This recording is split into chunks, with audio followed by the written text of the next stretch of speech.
As Friedrich Nietzsche said, many are stubborn in pursuit of the path they have chosen, few in pursuit of the goal.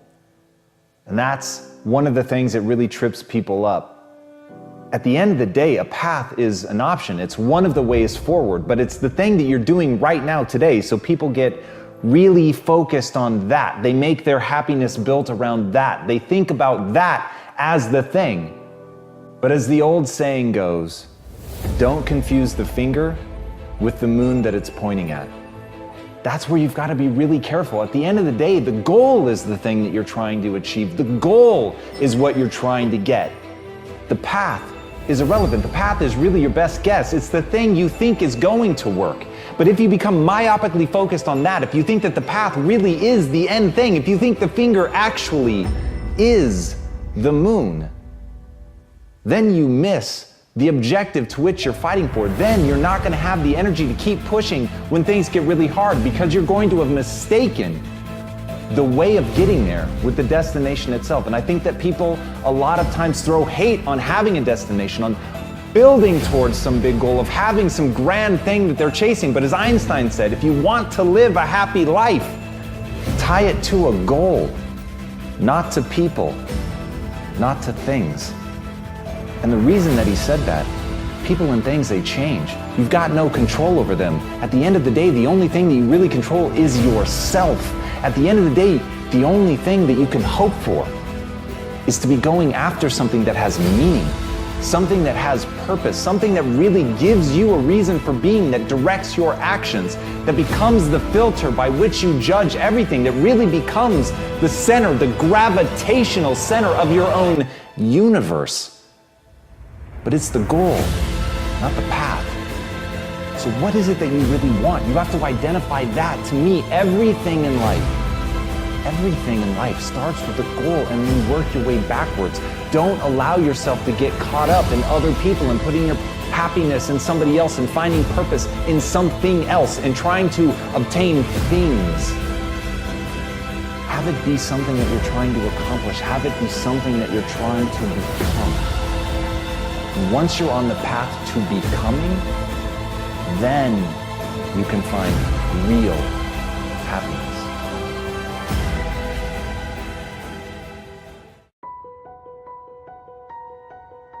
You've got two choices in life.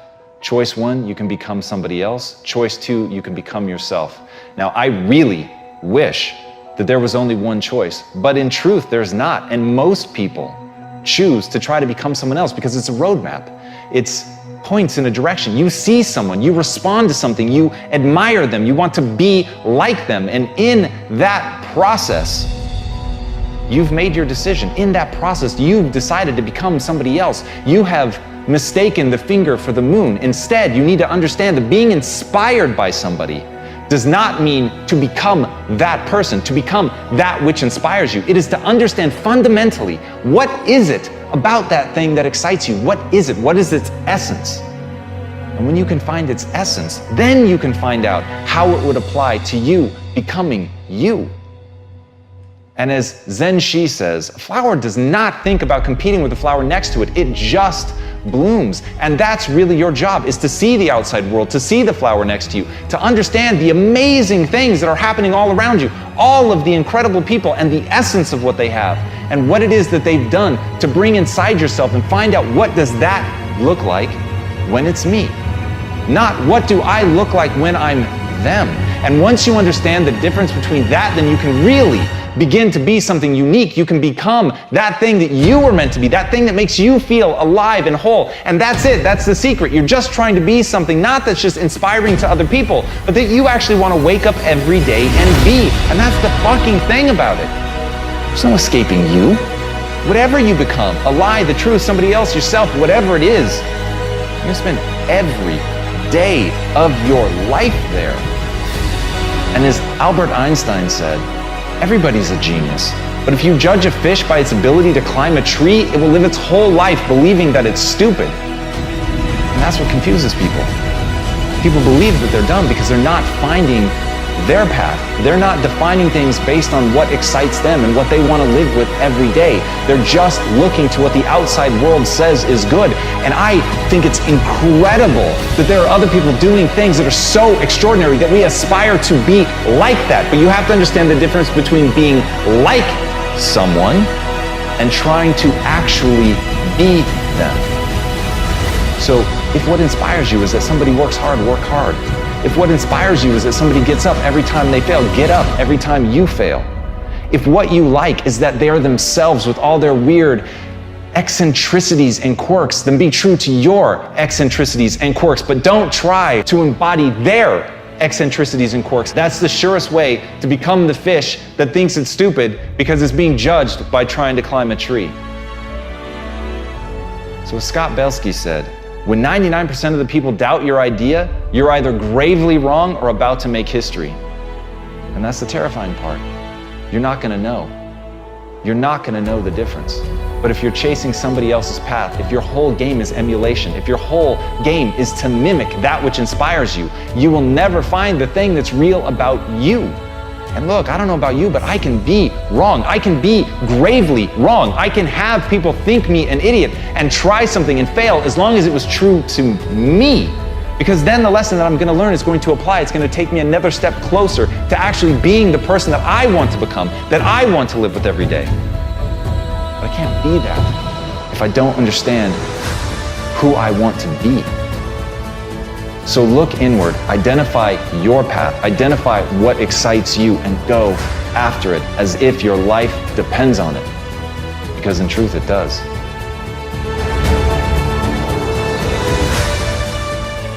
All right, listen and listen well, because no truer words are ever going to be fucking spoken. You can do anything you want without limitation. Whatever it is that you decide you want to make come true in your life, you can do that. It is going to take an inhuman amount of work. You're going to have to be prepared to break yourself in half. You are going to have to learn more than anyone has ever learned. You're going to have to push yourself harder than anyone has ever asked you to push yourself before. You're going to go way beyond your breaking point. You're going to run until you vomit. You're going to study until you fall asleep. You're going to push and push and push, and then you're going to push some fucking more. And when you hit the limit, you're going to push again beyond that. You're going to force yourself into an adaptation response. And why? Because as Malcolm X said, the future belongs to those who prepare for it today. So if you don't put the work in today, if you don't do the unending, back-breaking work of developing yourself into something greater, the world is going to pass you by. The people that are going to own it are going to be the ones that did that work. And the one promise that I can make you right now is that somebody out there is outworking you. Somebody right now is doing the things that I'm saying.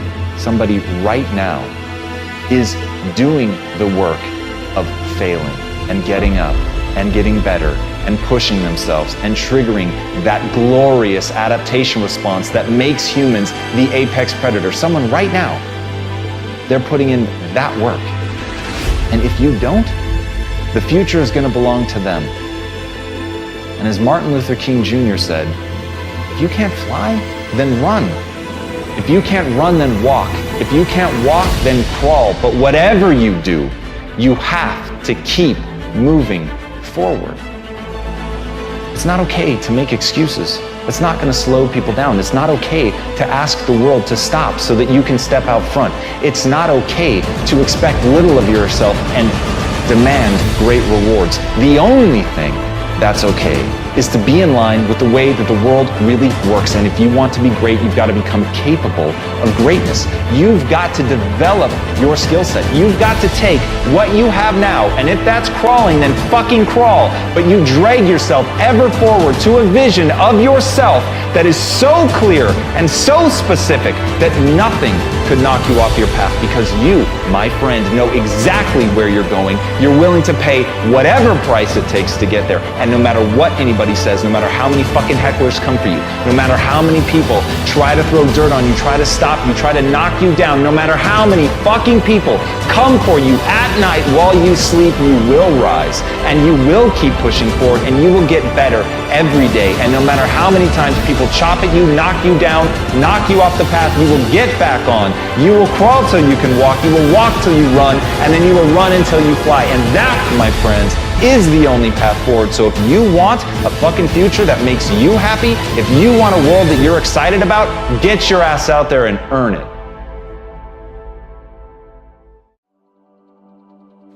As Ernest Hemingway noted, the world breaks everyone, and afterward, many are stronger in the broken places. But my question is, why isn't everyone? To me, it comes down to the strategies that you use. There really isn't anything objectively good or bad. There isn't anything that happens to you that can't be overcome. There isn't anything that could happen to you, anything that when you turn inward, you can't find a reason to overcome. You can't find a way to put those pieces back together, and that becomes your job. It becomes literally up to you whether you're going to sit and wallow and woe is me, because what happened, happened, and there's no way to take it back. But how you respond, what you bring to that table, whether you meet fire with fire, whether you meet that adversity with falling apart, becoming weaker in the areas that broke, or you bind them and mend them, and it becomes like a weld that literally makes you stronger, is a choice. And it's a choice only you get to make. But as Stephen Hawking said, when you complain, nobody wants to help you. There are many things in your life that you have every reason to complain about. You have every reason to be upset by the things that have happened to you. The most sinister thing about excuses is they're valid. There's a million reasons why you should be able to give up. There's a million reasons why you shouldn't need to try. That thing that broke you, you should be allowed to just sit on the ground. And here's the thing, that's your right. You have every reason to do it. And maybe people won't even think less of you. But here's the truth. You either become weaker or stronger in the places that broke, and that's a choice of how you react moving forward. The great news is, the best thing that you could do to become stronger is love yourself. And as Kamal Ravikant said, loving yourself is a practice. People think that it's something that's gonna feel right, that it's gonna feel natural, that you're just gonna turn inward and there it is, this spark of love and joy for yourself, inside yourself. But the truth is, that's just not the human experience. That's not the way that it works. There's gonna be a voice inside your head and it's going to blame you.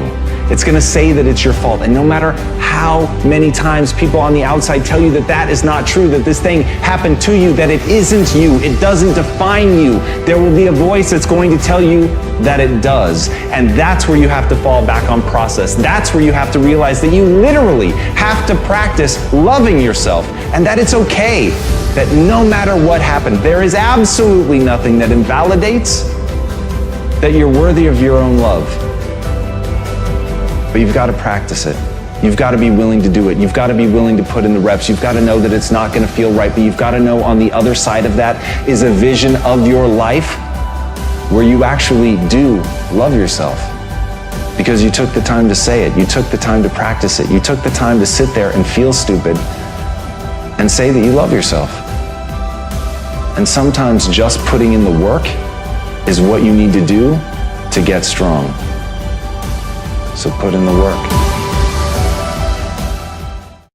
As Daniel Pink said, people fail to achieve mastery not because they aren't talented, but because they aren't disciplined. The wonderful news about the human condition is you can get good at anything that you set your mind to. It's just not going to be easy, and it's not going to be fast.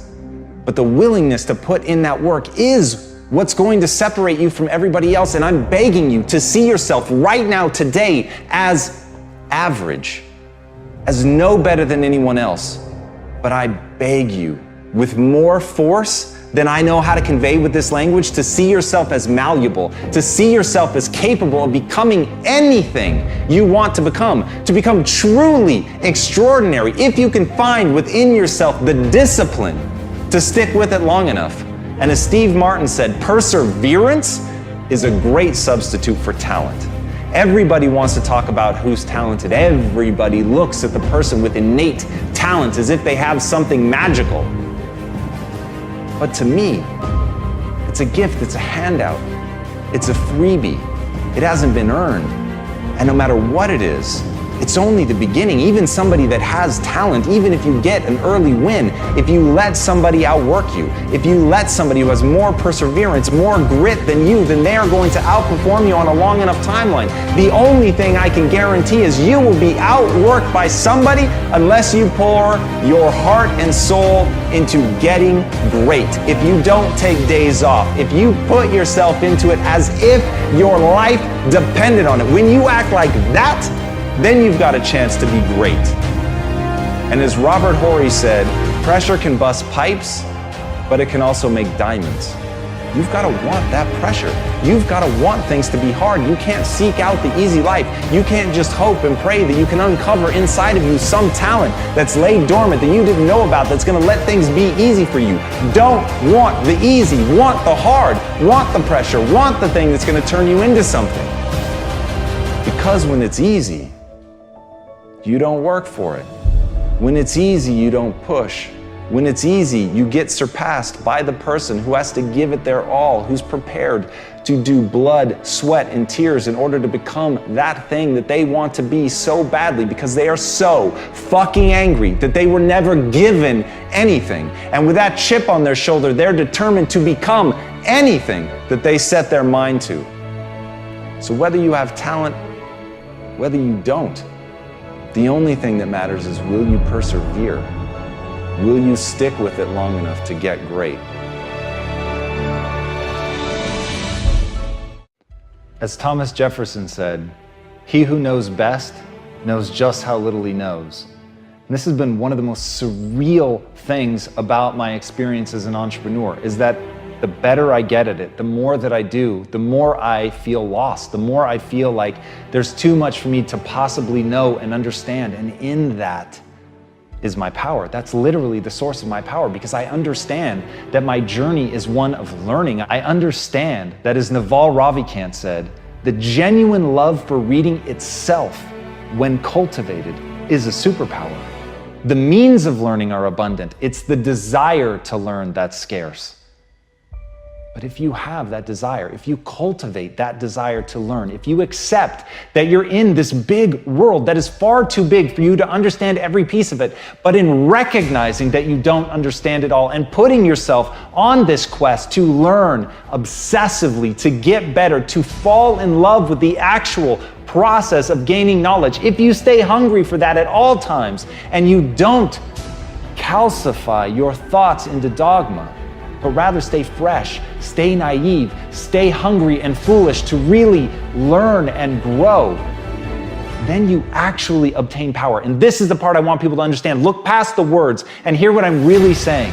As you take on the knowledge, as you're learning one thing after another, those skills have practical application. And it is that practical application, born of understanding how little you really know, that allows you to become far more powerful than the people that think they know. Because when they think they know, they stop growing. When they think they know, they calcify. When they think they know, their thoughts get brittle like bone and break. But when you think you know nothing, when you think you have to learn everything, when you're really just trying to figure out if something works, if it gets you the result, then those skills become real. They become tested by what you're doing. They are boundless because you're always trying to find that next thing. You're never self-satisfied. You're never self-congratulatory. You're simply asking, where do I want to go? What skills do I need to acquire to get there? And knowing that each one of those that you get, brick by brick by brick, builds a real path to where you want to go. So fall in love with the idea that you know nothing. Fall in love with the idea that learning is a superpower. Fall in love with that hunger want that, want to get better every day. Never be tricked by the desire to be self-satisfied. Never be tricked by the desire to be great today. Never fool yourself into thinking who you are today is who you can become. I don't care how far you've come. I don't care how many accomplishments are in your rearview mirror. If you fall prey to that, your past will always be bigger than your future. And there is one mandate that I make of myself and anyone else that wants to be around me. Your future must always be bigger than your past. And the only way for that to be true is to love how little you really know, and to love how much you can learn if you just keep going.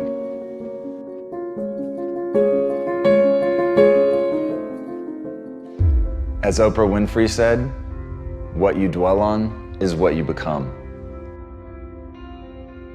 Once you understand that humans are the ultimate adaptation machine, and you understand that the brain actually builds faster and better connections between the things that you think on, you will begin to understand that it is incredibly important to be thoughtful about what you think about. It's incredibly important to pick a direction that you want to grow in, to decide who you want to become, and then make that the center of your focus, your thoughts, your time, your energy. And if you look inward or if you look outward and you don't like what you see, remember what Jim Rohn said. If you don't like how things are, change it. You're not a tree. And that's the beauty. That's the beautiful thing about being a human. We are so plastic and we can change so dramatically. We are so good at adapting that we forget. That's literally what we do.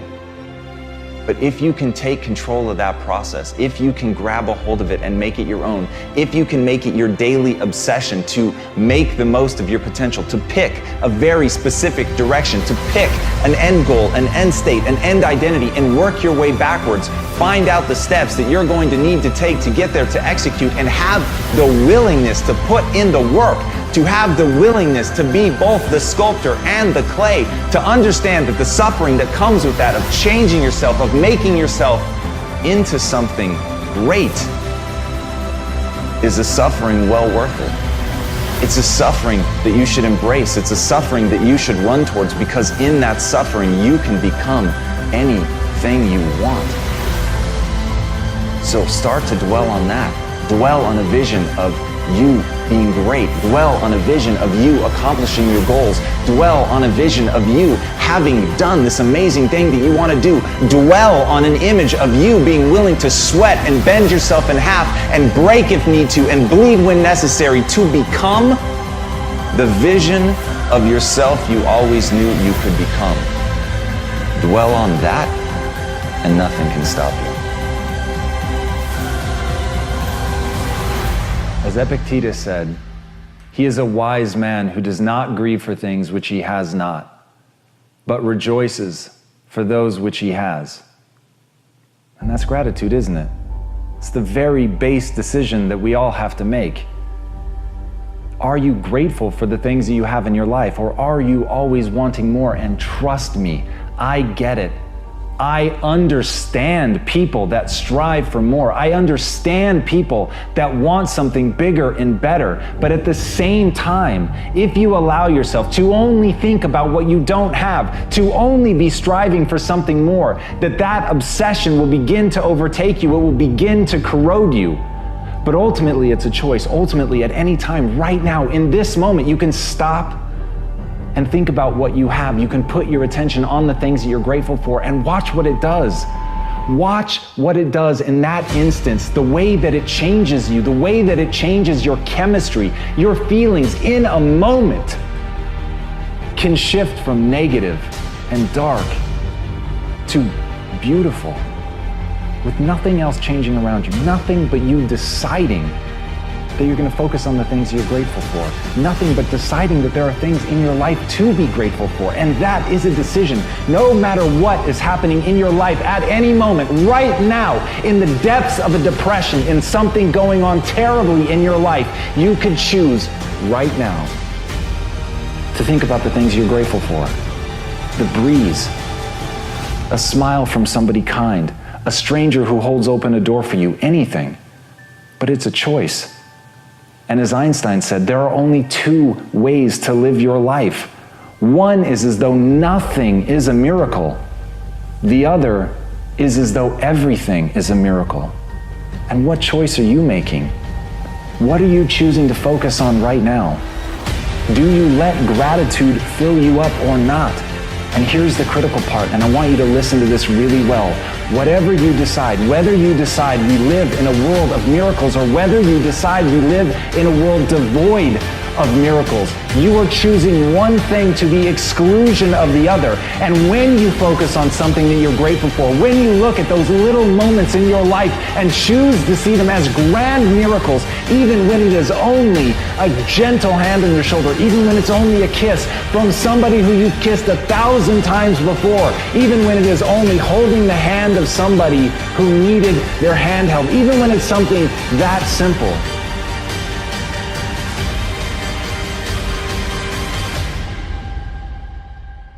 it really is a miracle, that it really is something that can fill you. It really is something that will change your chemistry, bring a connection between two people, allow you to see a grander vista, or even just open a window and look out at the world and realize that you're alive, that this is all a miracle, that none of this is guaranteed, that every breath you take could be your last. And in that, you can choose to cherish what you have. In that, you can decide to focus on that you have a breath to take. And even when it's something that simple, when you train your mind to do that, when you train yourself to decide to see the beauty in that, then nobody can ever take it away from you. And no matter where you are, no matter what's going on in your life, you'll be able to rise up and feel the beauty that is being alive. So take a minute at the worst times in your life and focus on the things that you're grateful for.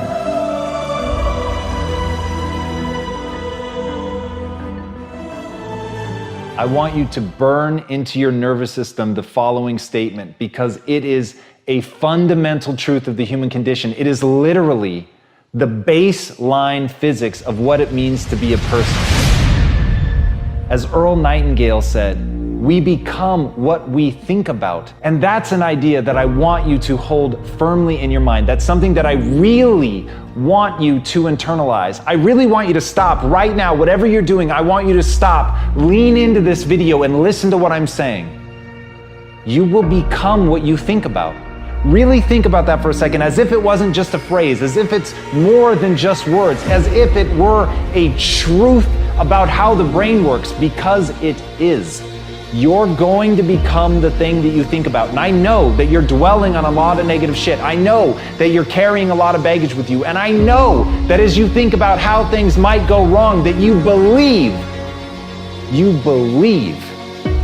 to the core of your being that you're just planning for the hard times. But the truth is, you're going to become those things that you fear. You're going to become the things that you dread. If you're thinking about all the things that you've done wrong in the past, you are going to simply continue that cycle. But if, on the other hand, and let this be true, let this ring in your ears with the weight of everything that I carry, if I've ever added an ounce of value to you, if anything I have ever said has seemed remotely true, believe that these are the most important words I'm ever going to say to you. If you begin to focus on positive things, if you begin to focus on your capabilities, if you begin to focus on the potential that you have, if you really dig in, build those skills, drive towards something beautiful, something amazing, something that leaves you in awe, that you want to create, that you want to become the vessel for that, then you will become that thing, because you will take those steps, because you become what you think about.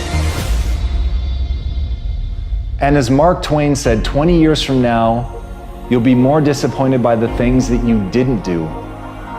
So if you don't take those steps, if you don't focus on those things, if you don't manifest what you want to become, if you don't believe in it, if you don't see how real it could be, if you can't picture the version of yourself that you want to become, and even though people have told you that it's not possible for you, that the things you did in the past are never going to allow you to do that, that you're not smart enough, If you let that creep into your mind, then that's what's going to happen. But if you can see that vision, if you can allow yourself to believe it, then you're going to take the steps that you need to execute against that.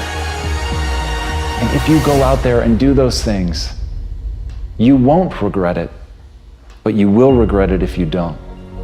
So get out right now and build the person you want to be so you can have the life you want to have.